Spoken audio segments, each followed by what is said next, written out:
Shalom, bien-aimés dans le Seigneur. Shalom.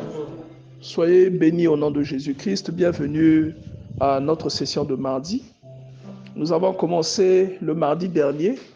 Dans le cadre toujours de l'hostilité, nous avons commencé à parler de l'hérédité.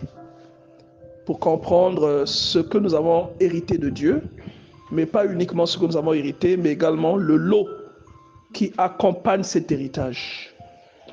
L'image qui me vient là tout de suite, c'est l'image du pétrole. On a beaucoup de sociétés qui font le raffinage. Enfin, on a beaucoup de sociétés qui font dans le parapétrolier ici. Et je pense que tout bon Pontenégré a une petite idée de comment ça se passe dans le domaine du pétrole.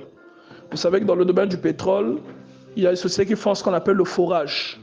Donc le pétrole qu'on nous vend là, le carburant qu'on nous vend, lorsqu'on va faire l'exploration, lorsqu'on va le trouver même, en fait, il est à l'état brut. Quelqu'un comprend ça? Il faut que ce pétrole-là ces hydrocarbures-là passent par des procédures de transformation qui leur donnent leur valeur ajoutée. Alléluia. Je vous en prie vraiment, soyez attentifs, essayez de suivre ce que je suis en train de vous dire. Vous savez, ce raffinage-là augmente la valeur. Sinon, ce raffinage-là engendre la valeur marchande du pétrole tel que nous le connaissons, des hydrocarbures tels que nous les connaissons, c'est-à-dire le gasoil, l'essence, le kérosène, comment vous appelez ça, tout ça, tout ce que nous utilisons comme carburant. Vous voyez? Et c'est à peu près pareil avec ce que Dieu nous donne. Qu'est-ce que j'entends par là? Vous allez remarquer que même le chemin vers le salut, on a déjà cité cet exemple, le chemin vers le salut est passé par la souffrance de quelqu'un. C'est passé par l'humiliation de quelqu'un. Et l'un des exemples phares que l'on nous donne de la vie d'un chrétien, je vous l'ai souvent dit, que c'est un exemple qui nous est donné au travers de la vie des enfants d'Israël. Au travers de la vie des enfants d'Israël. Vous allez remarquer que les enfants d'Israël, alléluia, vous allez remarquer que les enfants d'Israël, Dieu avait fait une promesse à Abraham. Et pour accomplir cette promesse, les choses ne se feront pas de toute gaieté. C'est-à-dire, pour accomplir cette promesse, ils ont dû passer par une étape d'asservissement. Ils ont dû devenir esclaves. Et une fois qu'ils ont été esclaves, la Bible raconte qu'il fallait qu'ils sortent. Dieu leur a envoyé un sauveur pour les délivrer. Ils sont sortis du pays d'Égypte, mais même la sortie du pays d'Égypte a été mouvementée. Pour partir de l'Égypte à la mer, Dieu leur a fait vivre des expériences. Est-ce que quelqu'un se rappelle de ça? Quand vous lisez Exode chapitre 14, vous voyez la frayeur des enfants d'Israël qui sont sortis de l'Égypte. Il y en a même qui commencent à regretter pourquoi ils sont sortis. Le regret là est lié au fait que en réalité, c'était pas facile. La marche de 3 jours qu'ils avaient fait de l'Égypte jusqu'à la mer Rouge n'était pas facile. Ils ont vu le pharaon avec son armée les poursuivre et beaucoup ont été effrayés. D'accord? Et vous allez voir que même une fois qu'ils ont été délivrés de cette étape, qu'ils se sont retrouvés de l'autre côté de la mer, il y a un autre combat qui les attendait là-bas. Ils ont traversé de nuit, toute la nuit ils ont traversé, mais une fois de l'autre côté, il y a un autre combat qui les attendait. Le premier combat, c'était la soif. Dès qu'ils ont fini de louer Dieu, ils ont eu soif. Et alors, la question que moi j'ai envie de poser à quelqu'un, c'est est-ce que Dieu s'était trompé? Vous voyez que Dieu ne s'était pas trompé. Vous comprenez que même après que vous ayez reçu l'Esprit de Dieu, que vous ayez connu Dieu, c'est normal que vous passiez par quelques tribulations par lesquelles vous passez. En fait, l'héritage que vous recevez de Dieu engendre même des tribulations dans votre vie. Quelqu'un comprend? Si tu comprends, lève la main s'il te plaît. Beaucoup de gens, les chrétiens mal affermis, les chrétiens mal enseignés, pensent que la tribulation est une absence de Dieu. Il y a des gens qui pensent que quand tu souffres, parce que tu pries mais que tu souffres, ou ce que tu cherches, tu ne le trouves pas, ça veut dire que Dieu n'est pas là. Mais dans ce cas, on dira que Dieu n'était pas dans la vie d'Abraham. On dira que Dieu n'était pas dans la vie d'Isaac. Et on dira que Dieu n'était pas dans la vie de Jacob. Quand on lit les détails de ce que ces gens-là ont vécu, si on raisonne comme ça, on déduira que Dieu n'était pas dans leur vie. Alléluia. Donc, j'aimerais vraiment attirer l'attention de chacun d'entre nous à ce propos-là. Ne vous trompez jamais. Et l'erreur à ne pas faire, je ne le dirai jamais assez, l'erreur à ne pas faire, c'est cette erreur qui consiste à bouder Dieu. Quelqu'un s'est déjà retrouvé dans ce piège-là. Je pense que tous, on a déjà fauté là-dessus. C'est de bouder Dieu lorsque vous êtes en face d'une épreuve. Lorsqu'il y a quelque chose qui vous arrive que vous n'aimez pas, vous commencez à bouder Dieu. On a eu le témoignage de la sœur Krishna il y a 2 semaines, le témoignage qu'elle nous a raconté, qui nous a beaucoup édifié, où elle a eu une réaction comme ça, et dans la nuit, Dieu lui a parlé avec des illustrations très claires. Alléluia. Et donc c'est cela. Ça, c'est l'erreur à ne pas commettre lorsque nous sommes exposés à ça. L'héritage que vous recevez de Dieu passe toujours par quelques tribulations. C'est obligatoire. Même le Seigneur, je vous ai dit ça le mardi passé, même le samedi, il a reçu le nom le plus puissant. Alléluia. Il a reçu le nom le plus glorieux, le plus magnifique. Mais il le reçoit à la suite de quoi? Il le reçoit à la suite de l'œuvre de la croix. Et l'œuvre de la croix, si on vous dit de faire échange, je pense que vous n'allez pas accepter. Parce que la malédiction qu'attire le péché, je vous dis, ça vous fait rire, mais c'est vrai. La malédiction qu'attire le péché sur la vie de quelqu'un. Imaginez maintenant toute l'humanité. Vous savez, aujourd'hui, nous sommes 8 milliards aujourd'hui. Maintenant, imaginez, l'humanité n'est pas encore finie, hein? Donc, il y aura encore d'autres âmes. Imaginez maintenant totaliser le nombre des âmes potentielles qui viendront après nous. Combien de milliards d'âmes? Combien, par exemple, je ne sais pas, de trillions, ou je ne sais pas de comment on va appeler ça, d'âmes maudites. Et chaque sanction, c'est-à-dire la sanction qui tombe sur Lise, qui tombe sur Madame Kilo, qui tombe sur la sœur Inès, qui tombe sur la sœur Nadie, qui tombe sur la sœur Irène, chaque sanction, lui, il a pris ça sur lui. Vous avez l'image dans Ésaïe 53. Chaque sanction, c'est-à-dire la sanction qui tombait sur toi. Si chez toi c'était 1000 fouets, 1000 coups de fouet. Si on ajoute à Priscilla, parfois Priscilla c'était 2000 coups de fouet. Si on arrive chez moi, surtout des gens comme moi, on a fait des dégâts, parfois 10 000 coups de fouet. Est-ce que quelqu'un comprend ça?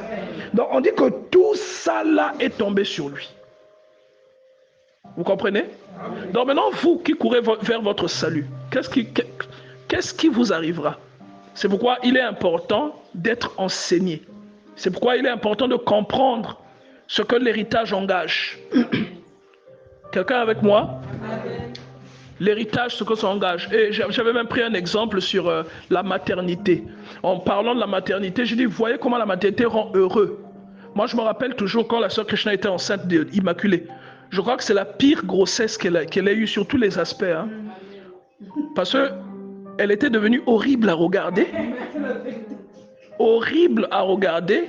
Et elle a failli aussi perdre sa vie à la suite de cet accouchement. Mais pourtant, lorsque l'enfant est né, on était tous heureux. Mais tu as failli perdre ta vie à cause de cette naissance. Et pourtant, ceux qui te regarderont, qui verront l'enfant, et puis elle est jolie, les gens vont dire c'est une bénédiction. Mais pourtant, pour avoir cette bénédiction, toi, tu as failli perdre ta vie. Tu as perdu ta beauté pour cette bénédiction. Tu as pleuré à cause des contractions. C'est moi qui t'ai emmené à l'hôpital ce jour-là. Tu as vécu des choses difficiles, douloureuses. Et vous, les femmes, de fois, on vous déchire. Donc, tu as des cicatrices, je ne sais pas. Moi, je n'étais pas là. Mais j'essaie de vous dire que tu as failli perdre ta vie pour une belle chose que tu chéris aujourd'hui. Quelqu'un comprend le sens de ça? C'est pourquoi j'insiste depuis plusieurs semaines. Votre regard sur la douleur que vous traversez à cause du nom de Jésus doit changer. Ce n'est pas parce que vous traversez une mauvaise passe que ça veut dire que Dieu n'est pas dans votre vie. Ce n'est pas parce qu'aujourd'hui vous avez le cœur blessé que ça veut dire que Dieu n'est pas dans votre vie. Sinon on dirait que Dieu n'était pas dans la vie des patriarches. Parce que lorsque Jacob vous raconte ce qu'il a vécu pendant 20 ans chez Laban, quand il vous raconte qu'on lui volait les brebis et qu'il remboursait les brebis en question, que la nuit il perdait le sommeil à cause du froid, que la journée il était mordu par le soleil. C'est pas une vie agréable, hein? Quand vous pensez que le gars a les promesses de Dieu, mais quand même on l'escroque le jour de son mariage. Est-ce que quelqu'un comprend ça? On a des mariages ici. Moi, j'étais en train de donner des messages encore la dernière fois. Le Seigneur m'a montré des mariages. Je crois que la sœur Lise, la sœur Nadie aussi a vu des mariages ici. Le Seigneur est en train de parler clairement. Le Seigneur m'a montré même des grossesses. J'ai partagé à qui de droit. Le Seigneur dit, le Seigneur va te visiter, tu vas tomber enceinte. Mais on oublie souvent, je vous assure qu'on ne mesure pas souvent ce que la grâce coûte. Quand vous voyez le temps que... Imaginez un peu les mariages dont on a parlé. Imaginez qu'on escroque. On escroque la personne. Vous comprenez ce que je veux dire? C'est-à-dire le jour où tu vas te marier, toi tu as ton prince charmant. Tu dis que toi tu vas te marier avec Edmond. On va prendre comme ça un nom comme ça, Edmond. Et le jour du mariage d'Edmond, tu vois que Edmond, il t'a toujours fait croire que. Et le jour du mariage, il y a une histoire comme ça au Kenya qui a eu lieu. Le type, chaque fois qu'il rencontrait la femme, il mettait des prothèses. Le type, il est amputé, des 2 jambes. Mais aujourd'hui, il y a des prothèses. Hein. Quand tu ne sauras pas, tu es habillé, tu ne sauras pas. Le type, c'est les jouets. Ah non, tout ça, moi, je crains Dieu, tout ça. Donc, la fille, là aussi, ne pouvait jamais le voir nu. Parce que, moi, tout ça. Et chaque fois, il avait des prothèses quand il rencontrait la femme. C'est après le mariage, lors de la nuit de noces, qu'il a enlevé ses prothèses au lit. La femme a vu qu'il avait des bouts de pied. Est-ce que quelqu'un comprend ça? Ça vous fait rire, mais c'est grave. Imaginez que c'est vous qui vivez une telle escroquerie. Vous voyez, non? Vous avez beaucoup prié pour votre mariage et vous vivez une telle escroquerie. Qu'est-ce que ça va vous faire? Alléluia. Qu'est-ce que ça va vous faire? Maintenant, imaginez Jacob qui a travaillé 7 ans pour pouvoir épouser la fille qu'il aime. Donc pendant 7 ans, c'est des clins d'œil, seulement des clins d'œil. Parce que chez eux, ils sont stricts. Hein? Vous ne pouvez même pas vous effleurer les doigts. Pendant 7 ans, vous voyez clin d'œil. Vous surveillez que les frères ne te voient pas. Parce que si tes cousins te voient que tu dois donner des clins d'œil, on peut te décapiter. On appelle ça le crime d'honneur. C'est comme ça qu'on appelle ça, n'est-ce pas? Le crime d'honneur chez eux. Donc c'est des clins d'œil seulement pendant 7 ans. Et maintenant la 7e année, c'est-à-dire que tu as fini. Le jour où on te dit que non, aujourd'hui tu as consommé ton mariage. Toi tu avais boulé que le mariage là, c'est le frère, le frère, on va l'appeler comment? Le frère charmant. Il ressemble vraiment à son nom, frère charmant. Mais le frère charmant a un jumeau qu'on appelle, ou un petit frère qu'on appelle Ekokota. Et toi, le jour en question, tu dois consommer, tu t'imagines déjà dans les bras du frère charmant, on te fait boire l'alcool et tu te réveilles, tu es entre les mains des Kokota, avec sa cicatrice ici. Mais tu as beaucoup prié pour ça. Est-ce que tu vas penser que Dieu t'aime ou tu vas penser que Dieu ne t'aime pas? Sœur Inès, tu te retrouves, tu es dans les bras des Kokota. Tu feras quoi?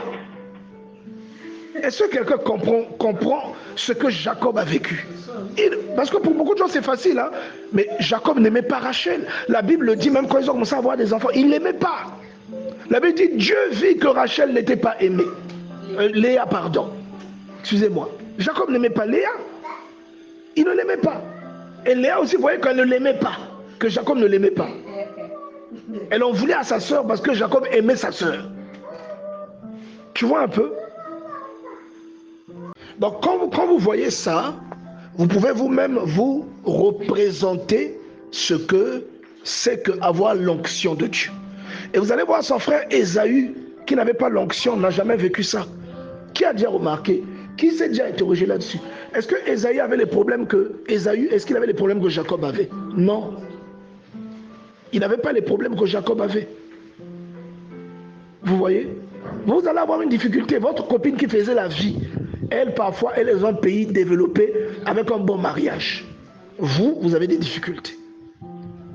La personne qui ne reste pas à la maison, elle est tout le temps sortie, tout le temps, parfois elle abandonne les enfants tout le temps, elle est toujours en un seul morceau. Mais vous qui êtes sérieuse, vous allez faire un accident. Je vous dis la vérité. Tout ça là, c'est votre lot. Ah, tu t'es posé la question? Tout ça là, c'est votre lot. Parce que, en fait, c'est comme ce que je disais au début, ce que vous vivez aujourd'hui. J'expliquais la dernière fois que le mari, par exemple, que vous avez aujourd'hui, dans l'extrait que nous avons vu quand on est en train de se donner, quelle est la publication que nous allons proposer.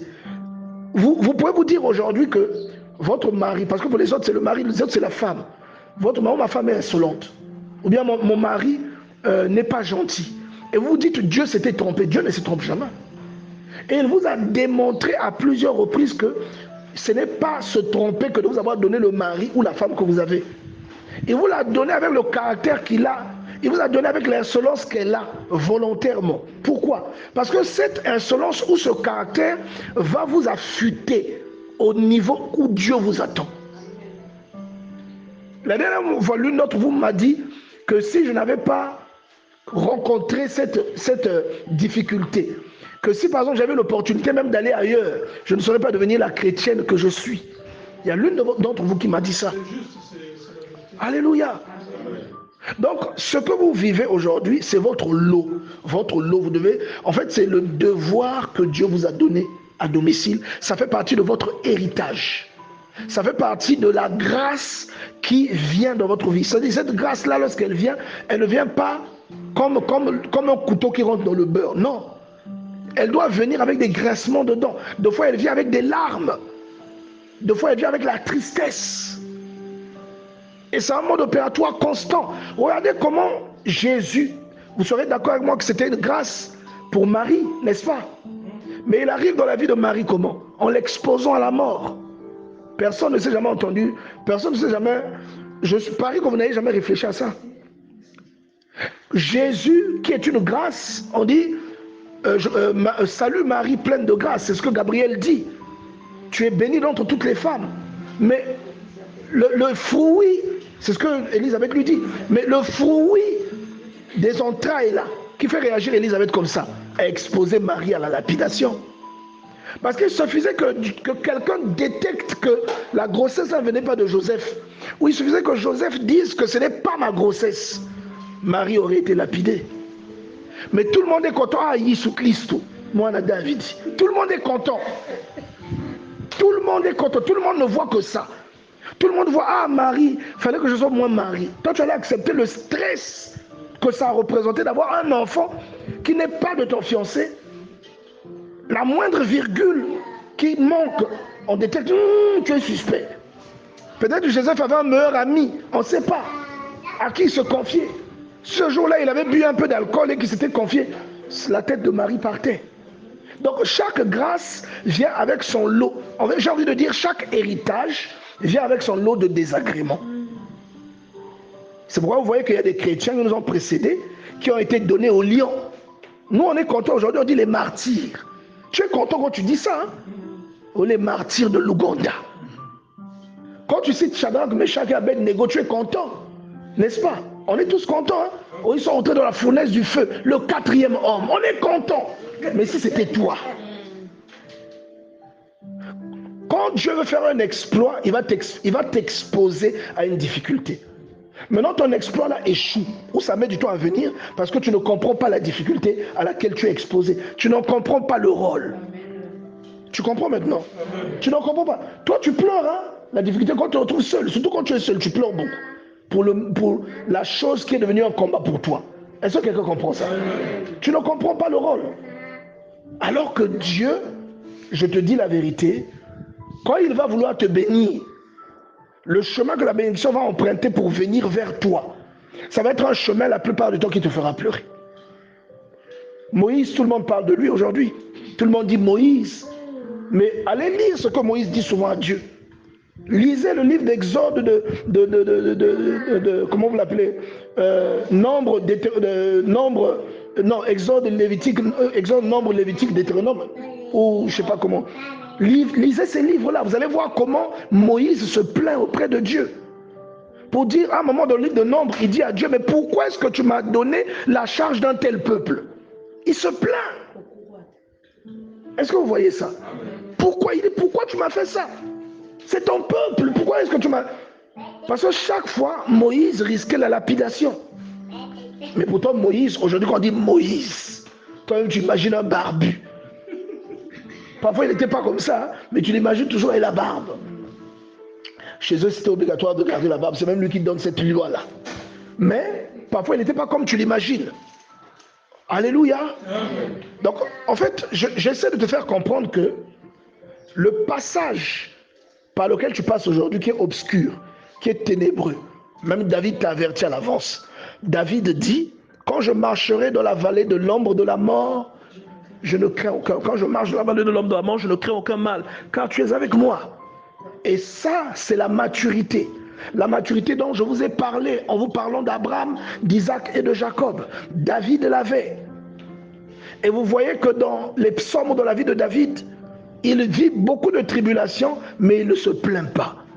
Il ne se lamente pas. À chaque tribulation, il prie. Quelqu'un comprend ça? Dis avec moi l'héritage. À chaque tribulation, il prie. Certainement éduqué par ce qui était arrivé à ses pères dans le livre des Nombres et le récapitulatif qui est donné dans le livre de Deutéronome, où on explique que la plainte à laquelle ils ont été exposés, ou la plainte qu'ils ont émise devant Dieu, cette plainte-là a créé un retard ou a ajouté sur les 2 ans qu'ils avaient déjà épuisés dans le désert, un retard de 28 années qui se sont ajoutées pour faire en tout 40 ans. Il y a des difficultés qui continuent dans ta vie seulement parce que tu t'étais plaint. C'est tout. Amen. Tu t'étais plaint. Et Dieu entend nos plaintes. Je me rappelle, il y a une plainte que j'avais manifestée devant Dieu à l'époque où je n'étais pas mature, que j'avais une promesse de Dieu, mais je m'étais plaint de ce que la promesse là traînait. Et je me suis plaint seul dans ma chambre. On avait une séance de jeudi. Ce jeudi-là, lorsqu'on s'est retrouvés, il y a une sœur à côté qui m'a dit: frère, moi le Seigneur m'a parlé de toi. Il m'a dit que tu t'es plaint hier et tu t'es plaint de tel sujet. Et c'était vrai. Il a dit: il te montrera plus jamais les visions qu'il te montre à propos du sujet en question. J'étais bête. Pourquoi je le dis? Parce que si Dieu me montrait ces choses, c'est pour que je m'agrippe à ces choses, que je sache. C'est comme si Dieu venait me montrer pour me dire: ça va se faire. Amen. Mais que moi, je me disais, puisqu'il me le montre, pourquoi ça n'arrive pas? Je ne comprenais pas. Et il m'a dit: je te montrerai plus ça. Si vous avez le nombre de jeûnes que j'ai fait, je pouvais voir tout, mais ça là, je ne voyais plus ça. Le nombre de prières que j'ai fait pour demander pardon à Dieu. Et c'est à partir de là que j'avais dit que je ne pourrais plus jamais me plaindre d'une situation qui m'arrive. Et même les témoignages que je vous raconte, des situations parfois difficiles que j'ai traversées, je ne me plains jamais, justement à cause de cette leçon. C'est pourquoi il est important de lire la Bible. Parce qu'en lisant la Bible, vous avez, moi je les appelle les 3 grands exemples. La vie des patriarches. On aurait pu dire les 4 parce que Joseph aussi entre dans le lot des personnes qui vivent une vie difficile à cause de l'héritage qu'ils reçoivent de l'Esprit de Dieu, mais qui ne se plaignent pas, qui ne se vengent pas, qui ne sont pas amers, qui ne ferment pas la porte aux autres. Vous voyez ça? Que Dieu vraiment nous aide à comprendre ce qu'il y a là-dedans. C'est pourquoi je voulais ajouter un point. Je pense que ce point-là, il va édifier plus d'un. Il est aux yeux de Dieu. Suis-moi bien s'il te plaît. C'est le moment où j'ai besoin que tu me suives le mieux. Aux yeux de Dieu, il est mieux pour toi d'être intelligent que d'avoir un don. Vous savez ça? C'est-à-dire, aux yeux de Dieu, il est mieux pour toi d'être intelligent, d'avoir de la sagesse, d'avoir du discernement, que d'avoir un don de guérison, que d'avoir un don de prophétie, que d'avoir un don de prémonition. Pourquoi? Parce que si tu as un don de guérison et que tu n'as pas l'intelligence ou le discernement, le don de guérison là peut te conduire en enfer. Tu comprends ça? Le don de guérison que tu as, si tu n'es pas sage, peut te rendre cupide. Il peut te rendre cupide. Tu vas te demander de l'argent, prendre des présents que tu ne devrais pas prendre. Tu vas prendre la gloire qui revenait parfois à Dieu. Les gens vont commencer à s'agenouiller devant toi, rouler par terre, et toi tu es heureux. La sœur précieuse a dit aujourd'hui quoi? Qu'il y a des hommes de Dieu aujourd'hui, même quand on leur ouvre la portière, il faut qu'on les transporte sur le tipoi. Parce que leurs pieds ne peuvent plus toucher le sol. Moi, j'étais choqué, j'étais allé à une conférence où... Non, bien aimé, il ne faut pas qu'on tombe dans les choses, on va dire on critique les gens, quoi. Il faut faire attention. Vous voyez ça? C'est pourquoi, bien aimé, il faut vraiment faire attention. Et l'autre exemple que je peux vous donner, c'est par exemple, vous avez un don de prophétie, mais vous n'avez pas le discernement. Pour Dieu, il est mieux pour vous d'avoir le discernement que même d'avoir ce don de prophétie. Parce que si vous avez un don de prophétie, que vous n'avez pas le discernement, est beaucoup lent, sans avoir le discernement, vous pouvez briser des familles. Beaucoup de familles aujourd'hui sont détruites parce que celui qui a le don n'a pas la sagesse, il n'est pas intelligent. Vous pouvez voir, la Bible est claire, la Bible dit honore ton père et ta mère. La Bible dit que quiconque maudit son père et sa mère, sa lampe s'éteindra au milieu de l'obscurité. Elle ne dit pas que, sauf s'ils sont sorciers. Elle dit que quiconque le fait, sa lampe s'éteindra au milieu de l'obscurité. C'est clair. Mais celui qui a un don de prophétie, qui voit qu'il y a un frère qui est ensorcelé par son père, au lieu de focaliser le frère sur le fait que tu es un enfant de Dieu, aucun sorcier ne peut t'ensorceler, Nombre 23, 23, il va te dire ne va plus chez ton père, c'est un sorcier. Il te dira ça. Et toi, quand ton père va remarquer que tu ne vas plus le visiter, il va venir chez toi. Il va venir, Princilia, oui, il va venir, Nadi, tu es là. Et toi, tu vas dire, oui, papa, je suis là, au nom de Jésus. Oui, papa, au nom de Jésus. Je suis là, papa, entre au nom de Jésus. Tu prends déjà l'eau bénite, tu commences à asperger l'eau. Ça va, ma fille? Tu lui dis bonjour. Oui, ça va, papa, au fond du cœur, au nom de Jésus. Au Rozwangate. Tu vois ce qu'il a créé. Il a un don, mais il n'est pas intelligent. Il est mieux pour Dieu que vous soyez intelligent, que vous ayez un don. Tout ce que vous voyez, vous n'êtes pas obligé de le dire. Tout ce que quelqu'un voit, vous n'êtes pas obligé de le confirmer. Oh oui, moi aussi j'avais vu ça. Est-ce que vous êtes obligé de faire ça? Vous n'êtes pas obligé. C'est-à-dire, il est mieux pour Dieu que vous soyez intelligent plutôt que d'avoir un don sans que vous ayez le discernement ou l'intelligence. Un don qui est dénué de discernement peut devenir de la prétention. On peut avoir l'impression que vous voulez montrer que c'est toujours vous qui voyez des choses. Vous voyez?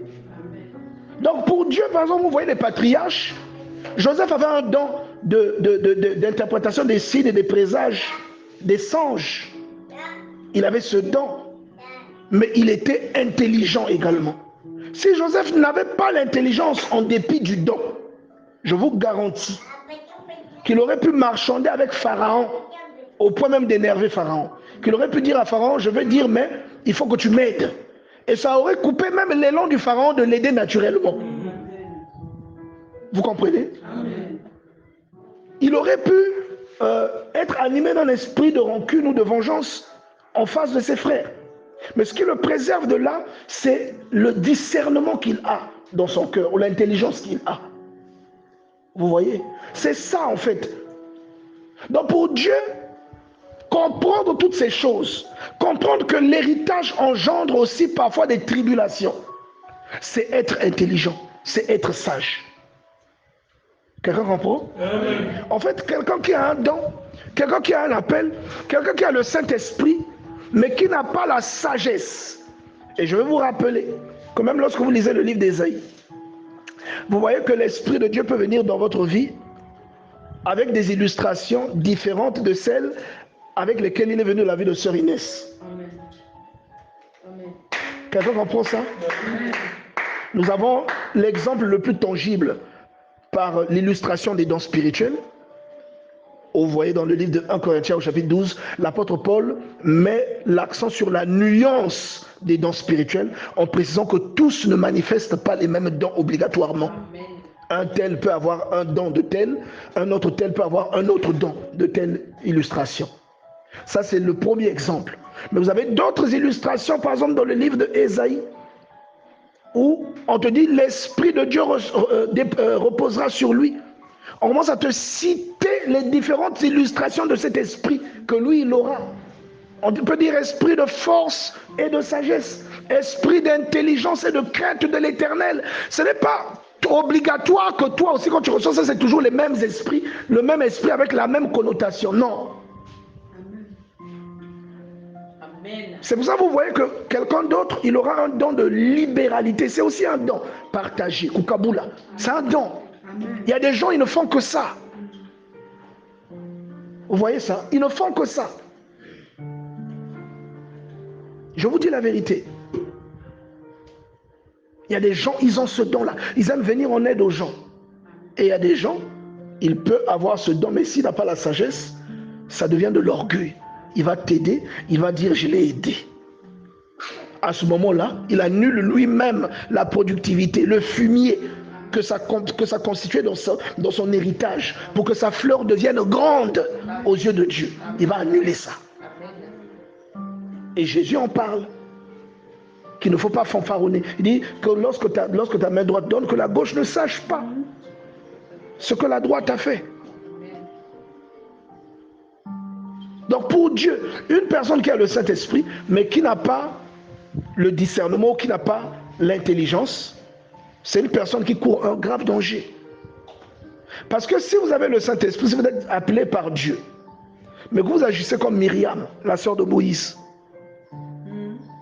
vous voyez à quoi vous vous exposez? Amen. Elle avait le don, elle était prophétesse. C'est ce que la Bible dit. Amen. Myriam la prophétesse. Dans Exode chapitre 15, on parle d'elle comme de la prophétesse. D'accord? Exode 15. Après la traversée,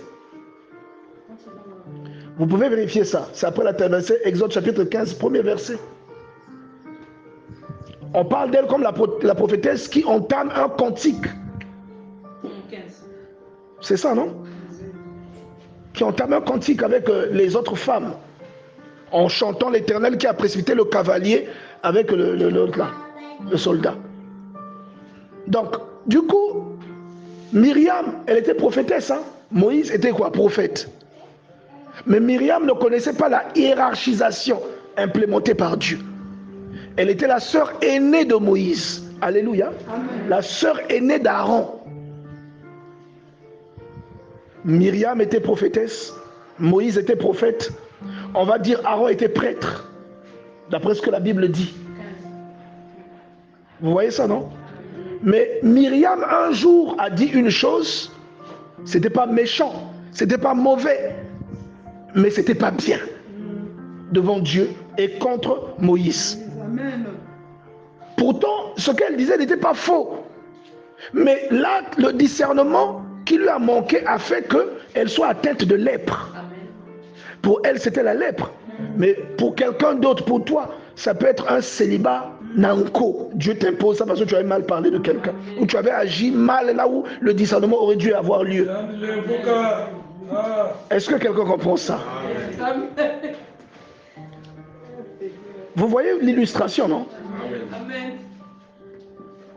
Que Dieu nous aide à comprendre que le discernement que nous voyons par exemple chez les patriarches est le même type de discernement que nous devons nous appliquer. Et le mardi passé, je vous ai parlé du discernement que Abraham avait illustré devant toutes les tribulations auxquelles il était exposé.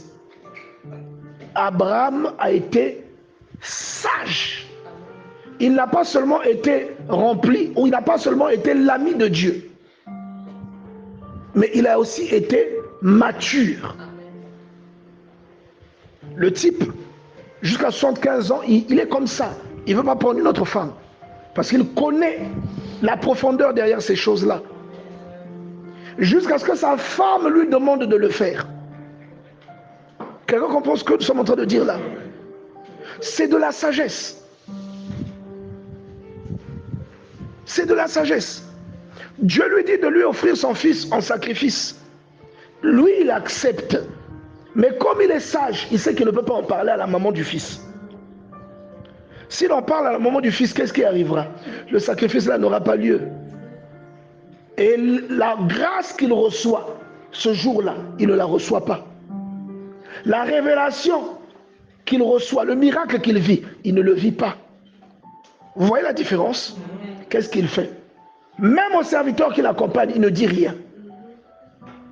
Il ne dit rien. Amen. Alléluia. Amen. Il dit, restez là. L'enfant et moi, nous allons adorer. Restez là. Attendez-nous là.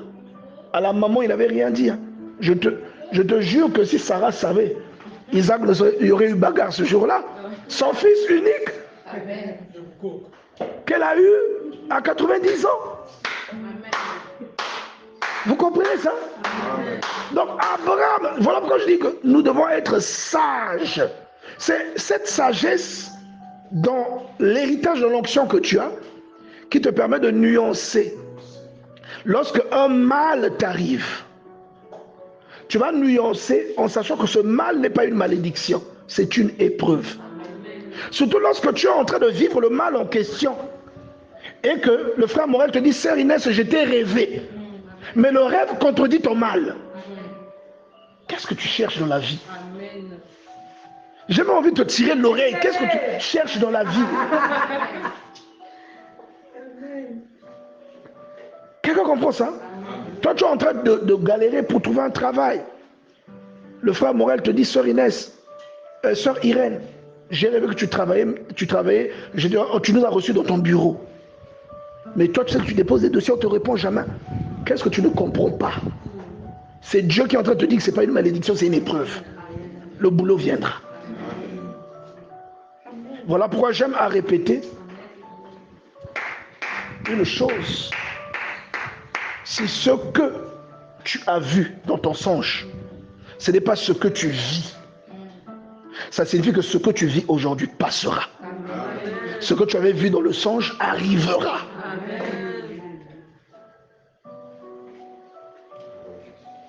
Voilà pourquoi pour moi, un don sans sagesse est un danger. Quelqu'un qui a un don qui n'a pas la sagesse peut détruire. Peut détruire une assemblée, peut détruire comment on va appeler ça, une communauté, peut même détruire l'objectivité de quelqu'un que Dieu appelle. Parce que tu n'as pas le discernement, mais tu as le don. Tu as le don. Ouais, t'es les sorciers. Est-ce que Dieu te montre ça pour que tu dises aux gens? Dieu te montre ça pour que tu dises ça aux gens. Il y a des choses que Dieu te montre. Vous voyez que, bien aimé, il y a des choses que Dieu te montre, non? Regardez Jésus, quand il va sur la montagne, avec ses 3 meilleurs disciples, moi j'appelle ses 3 meilleurs petits, même si certains étaient peut-être plus âgés que lui. Hein? Il va avec les fils de Zébédée et puis Pierre, les 3, c'était toujours les 3. Dans les situations difficiles, il était toujours avec les 3, les meilleurs petits. Quand il voit la transfiguration, Jésus leur dit, ne racontez pas ce que vous avez vu. Pourquoi? Il y a des choses que Dieu peut te montrer, c'est-à-dire le moment n'est pas encore, les gens ne recevront pas ça. Vous savez, je vous dis la vérité, hein, les gens, on peut même t'excommunier. On peut t'excommunier.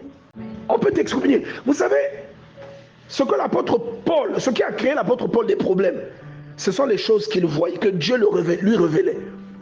Tout le monde voulait le lapider à cause de ce que Dieu lui révélait. Mais aujourd'hui, avec du recul, Paul avait raison ou pas? Il avait raison. Mais à son époque, il y avait même des gens qui étaient avec lui qui croyaient qu'il divaguait. Comment la circoncision que Dieu a révélée à Abraham? Toi, tu vas dire aux gens de ne plus pratiquer la circoncision. S'ils pratiquent la circoncision, quand ils se convertissent, ça veut dire que Christ est mort pour rien. Mais tu es qui pour dire ça? Il avait juste une longueur d'avance sur les autres. Ce que Dieu lui montrait, ce n'était pas pour leur époque à eux. C'était pas.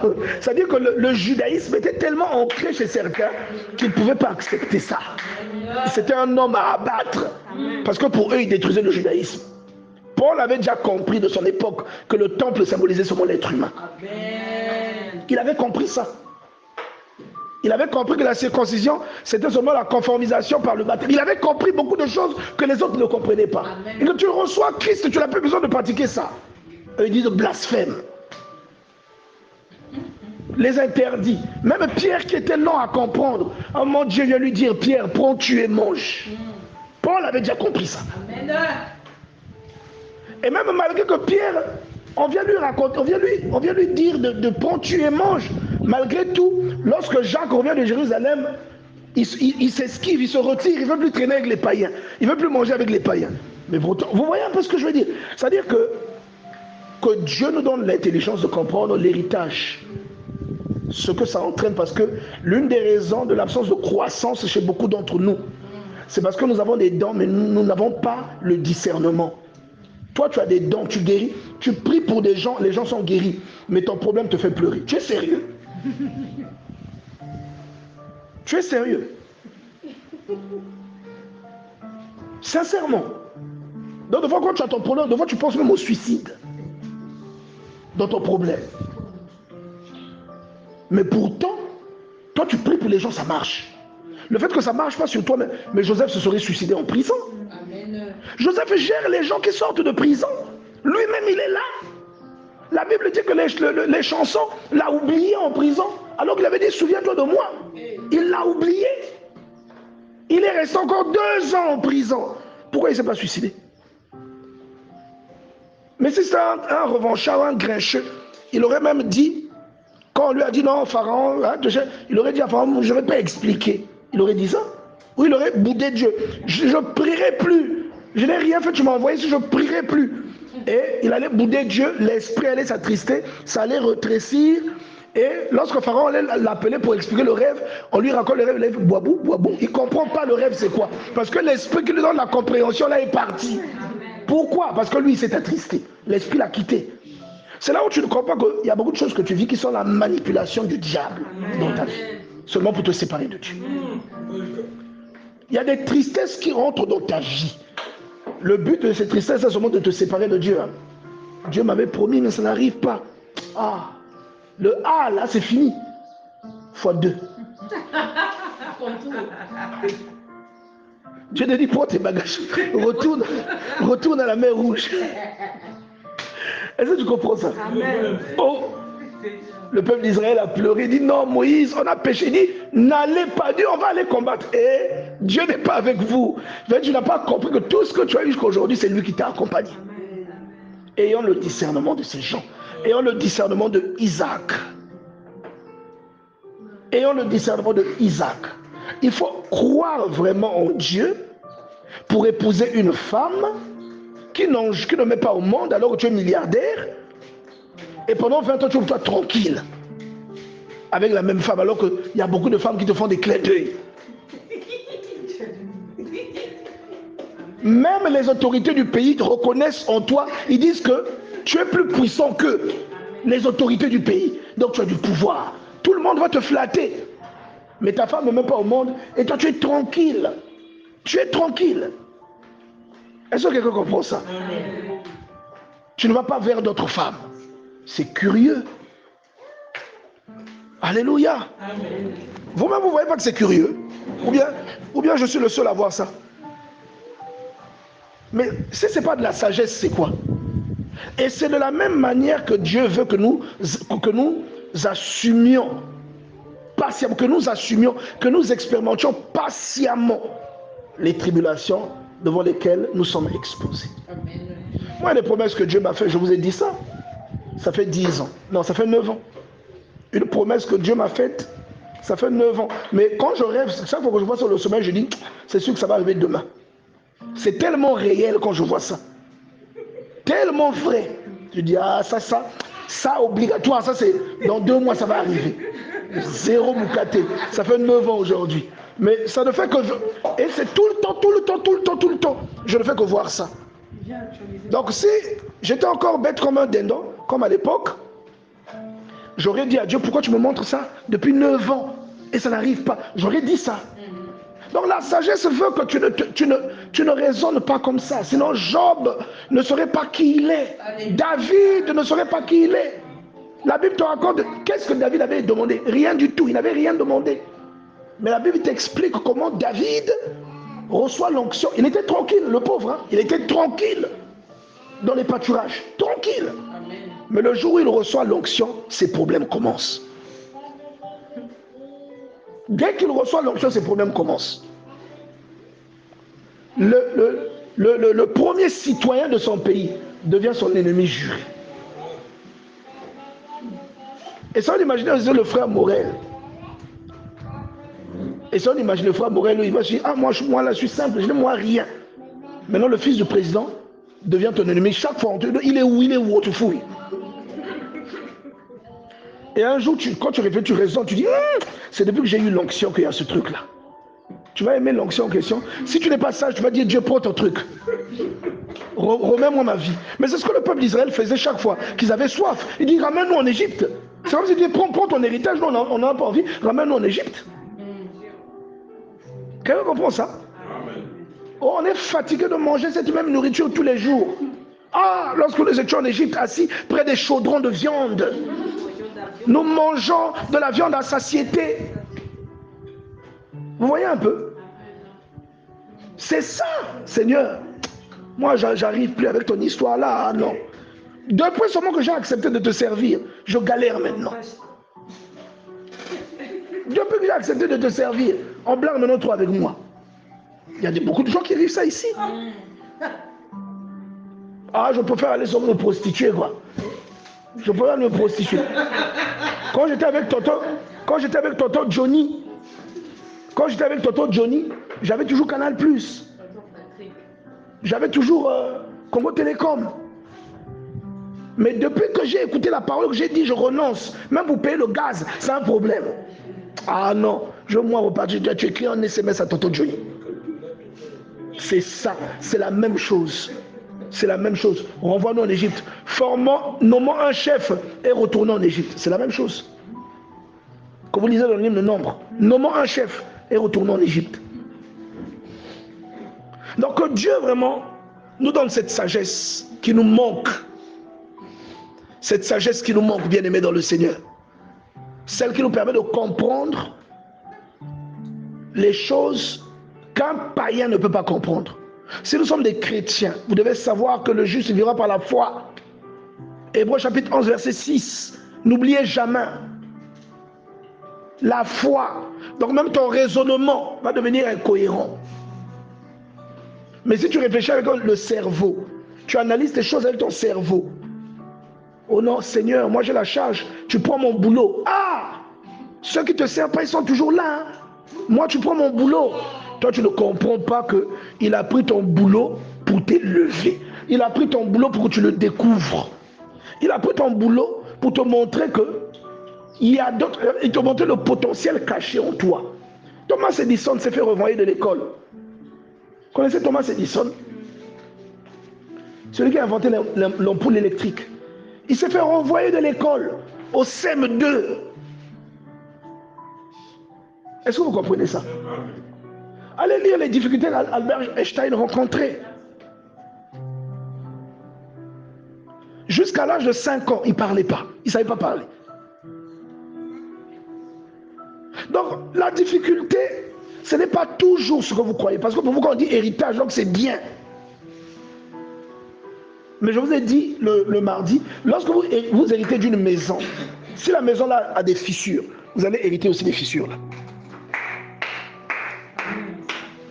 Vous devrez faire avec. Si vous héritez d'une maison, il y a un reflux aux toilettes, c'est à vous. Vous devez hériter du reflux là, c'est vous qui allez régler le problème de plomberie là. Vous comprenez? C'est pas que non, on dit non, je te lègue ceci. Après les fissures vont disparaître comme par magie. Non. Si Dieu te donne le salut, il faut savoir que le salut, il va aussi venir avec des égratignures. Parce que lui-même, l'auteur du salut là, on l'a crucifié nu pour que toi tu aies le salut en question. Et c'est la même logique que lorsque tu enfantes, tu es heureuse hein, dès que tu finis d'enfanter. Tu es heureuse. La sœur Irène, pardon, c'est celle qui a vécu entre nous tous ici. C'est elle la dernière qui vient de vivre l'expérience d'enfantement ici. C'est parce qu'elle ne peut pas nous décrire comment elle criait. Peut-être qu'elle a insulté même son mari. Mais on est tous heureux quand on voit le petit, on est tous heureux. Et en plus, il ressemble à son père. On est tous heureux. Vous voyez? Mais pour avoir le résultat là, ça c'est la bénédiction, ça. C'est une bénédiction. Mais pour avoir ça, la bénédiction là, elle est passée par quoi? Par des malaises. des vomis, des nausées, des complications. Moi, on me revient même parfois à minuit. J'ai envie de manger des cornflakes. Mais à minuit, je vais avoir ça où à minuit? Tu vois? Elle est passée peut-être par des je sais pas, des pieds qui s'enflent. Par je sais pas quoi. Et surtout, elle était cabossée, la sœur Irène. Hein? Quand elle était à terme là, mais tu la reconnaissais pas. Elle était cabossée. Regardez ce que la grâce, cette grâce-là a fait dans sa vie. Ça l'a cabossé. Maintenant, ce que nous ne comprenons pas, comme la nature ne nous enseigne pas, nous, on oublie qu'après avoir mis au monde, après ta beauté revient. Donc, ce que tu vis, après avoir traversé ça, la beauté que tu cherches va revenir. Alléluia. Tu vois, c'est ça notre erreur. C'est de ne pas voir ou de ne pas nous laisser enseigner par ce que Dieu nous présente. C'est ça notre erreur. C'est pourquoi je suis en train de répéter. Il est plus utile pour quelqu'un d'avoir de l'intelligence que d'avoir un don spirituel. Moi, si tu es intelligent, tu peux donner des bons conseils. Mais si tu as un don et que tu es bête, tu as un don, tu as un don de prophétie terrible. Ça veut dire non, Kizinga télévision. Donc, dès que les gens viennent, hein, tu emmènes une bougie 1000 francs. Obligatoire, c'est eux qui fixent le prix, hein, 1000 francs avant de recevoir quelqu'un. Tu ne sais pas que tu es en train de creuser tes tombes. Tu vois ça? Et vous, c'est les gens comme ça que vous aimez. Vous me découvrez papa moi aussi. C'est ça que vous aimez. Le papa que vous partez toujours. Et c'est toujours des coins suspects. Il a la solution, mais il fait toujours mal. Le papa ou la maman en question. Et vous, c'est des coins comme ça que vous entendez au monde aussi. Vous allez là-bas rapidement. Alors que vous avez tout ça en vous. Amen. Amen. Tu vois? Non, que Dieu nous aide. Que Dieu nous aide. Morel, s'il te plaît, tu peux m'aider avec les glaces là?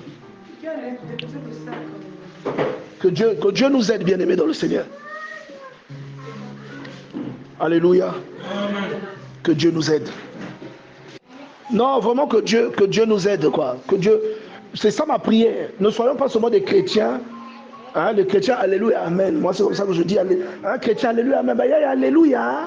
Alléluia. Ça va t'apporter quoi? Ça t'apporte quoi?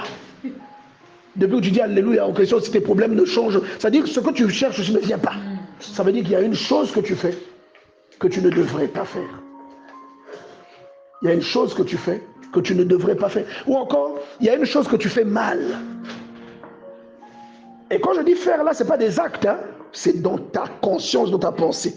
Parce que le fait d'accepter Christ seulement te donne un nombre d'avantages incalculables. Le fait seulement d'accepter Christ et de commencer à vivre par la foi, ça t'ouvre des portes incroyables. Tu comprends ça? Que Dieu nous aide à comprendre. Parce que je vous assure, bien-aimés dans le Seigneur, nous passons à côté de beaucoup de choses seulement parce que nous ne comprenons pas ces prérequis-là. Nous ne les comprenons pas.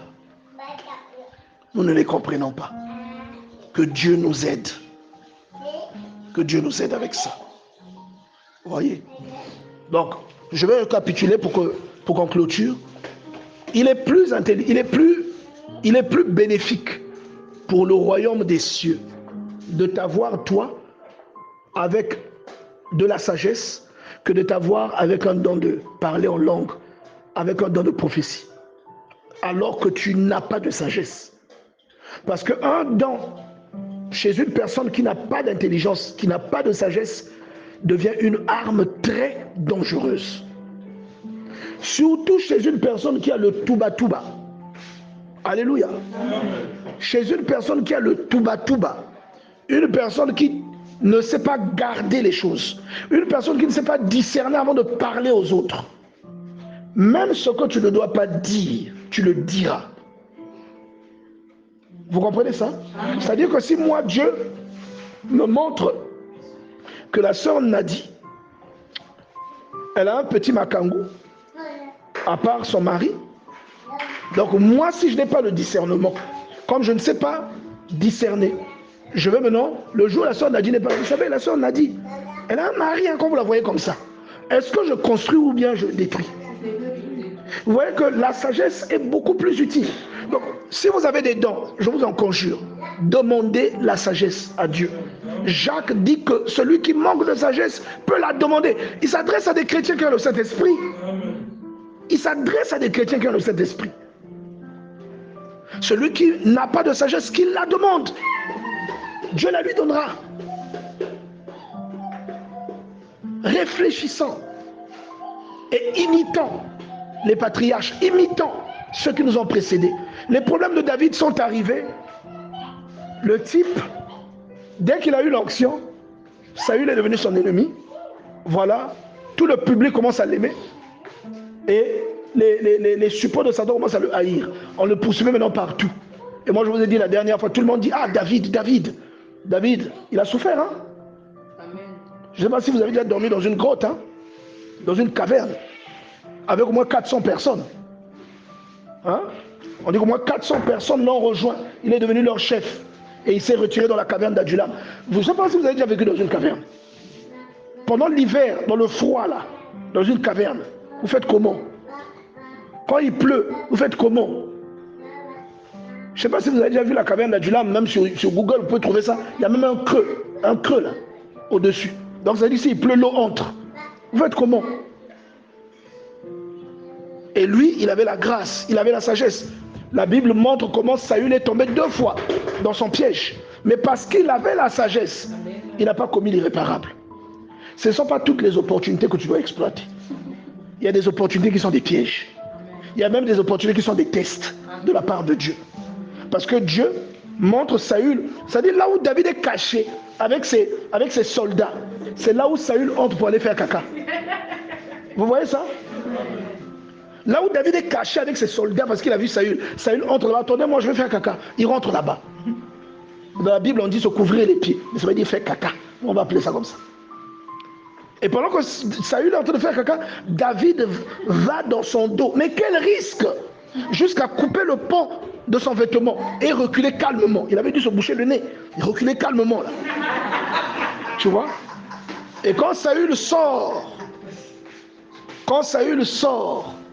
David vient et dit, mon père, Saül était comme son père. Il dit, mais n'est-ce pas? Il dit, mais pourquoi le roi court-il après un misérable comme moi? Est-ce que vous comprenez ça? Pourquoi le roi court-il après un chien mort? Et Saül, quand il entend ça, il commence à pleurer. Bon, pourquoi David l'a épargné? Sagesse. Parce que s'il tue Saül, il devient redevable aux yeux de Dieu. Les autres lui disent même, Dieu t'aime David. Il y a des gens qui feront ton atalakou ce jour-là. Quand l'opportunité piégée viendra, sœur Zoé, je te dis, fais. Dieu t'aime David, Dieu t'aime. Ton ennemi est là. Prends le pouvoir maintenant. David dit, je ne peux pas lever la main sur quelqu'un qui a l'onction de Dieu. Amen. La sagesse. Donc eux, ce n'était pas seulement des chrétiens avec le Saint-Esprit, mais c'était des chrétiens sages. Ah oui, David avait le Saint-Esprit. Beaucoup de gens ne le savent pas. Amen. Les gens croient que le Saint-Esprit a commencé dans Acte 2. Allez lire le psaume 51. Allez lire le livre de Juges. Allez lire l'histoire de Samson. Est-ce que quelqu'un comprend? Ah oui. Allez lire le livre de Nombre. Chapitre 11, je crois. Vous voyez ça? Donc David, là où vous le voyez, là où vous le voyez, je vous assure que il aurait pu saisir cette occasion.